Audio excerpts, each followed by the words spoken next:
राधे राधे, जय श्री कृष्ण बहनों। आज मैं आपको शरद पूर्णिमा की कथा सुनाती हूँ।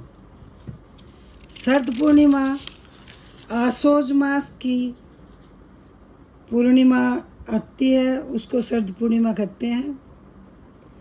इसे रास पूर्णिमा भी कहते हैं। ज्योतिषियों की मान्यता है कि संपूर्ण वर्ष में आसोज मास की जो पूर्णिमा का चंद्रमा है वो 16 कलाओं का होता है। कहते हैं इस दिन चंद्रमा अमृत की वर्षा करता है। शरद पूर्णिमा के दिन शाम को खीर बनाकर भगवान को भोग लगानी चाहिए और रात को चंद्रमा की रोशनी में छत पे रखनी चाहिए, जिससे चंद्रमा की रोशनी उसमें पड़े। रात को चांद की रोशनी में सुई पिरो के देखना चाहिए और अगले दिन खीर का प्रसाद सबको देना चाहिए। पूर्णिमा का व्रत करके कहानी सुननी चाहिए। कथा सुनते समय एक लोटे में जल, गिलास में गेहूँ और एक प्लेट में चावल और रोटी रखनी चाहिए। गेहूं के 13 दाने हाथ में लेके कथा सुने, फिर गेहूं के गिलास पर हाथ फेर कर कथा सुनाने वाले को पांव स्पर्श करके उसे दे दें। लोटे के जल का रात को चंद्रमा को अर्घ दे। विवाह के उपरांत पूर्णमासी के व्रत को करने की लिए शरद पूर्णिमा से ही प्रारंभ करें। कार्तिक का व्रत भी शरद पूर्णिमा से ही प्रारंभ करना चाहिए। शरद पूर्णिमा की कथा। एक साहूकार के 2 पुत्रियां थीं। दोनों पुत्रियां पूर्णिमा का व्रत रखती थीं, परंतु बड़ी पुत्री पूर्णिमा का पूरा व्रत करती थी और छोटी पुत्री अधूरा। परिणाम यह हुआ कि छोटी पुत्री को संतान पैदा होते ही मर जाती थी। उसने पंडितों को बुलाया और पूछा कि भाई क्या बात है, मेरे बच्चे तो होते हैं लेकिन होते ही खंडित हो जाते हैं।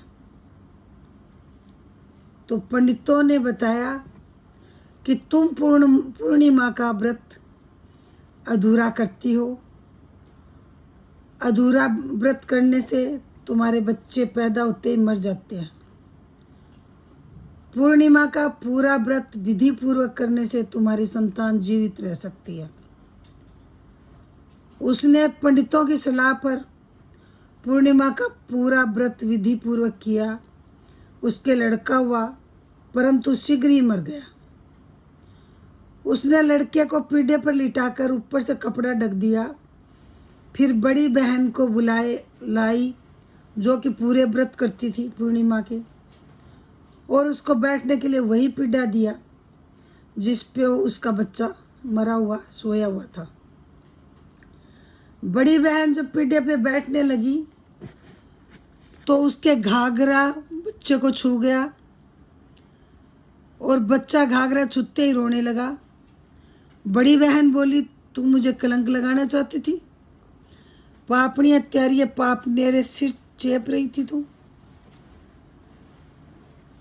मेरे बैठने से बच्चा मर जाता।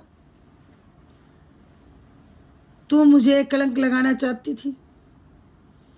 तब छोटी बहन बोली, यह तो पहले से ही मरा हुआ था। तेरे भाग्य से, तेरी लावण इसके ऊपर फिरने से ये जीवित हुआ है। तेरे पुण्य से ही ये जीवित हुआ है। फिर ऊपर चढ़ के हिला फिरा दिया। सब कोई पूर्णिमा का व्रत करियो, पूरे करियो, अधूरे कोई भी मत करियो। हे महाराज, जैसे बड़ी बहन ने पूरे व्रत करे और उसको फल मिला, सबको मिले, और छोटी बहन ने अधूरे करे, ऐसे कोई भी ना करे।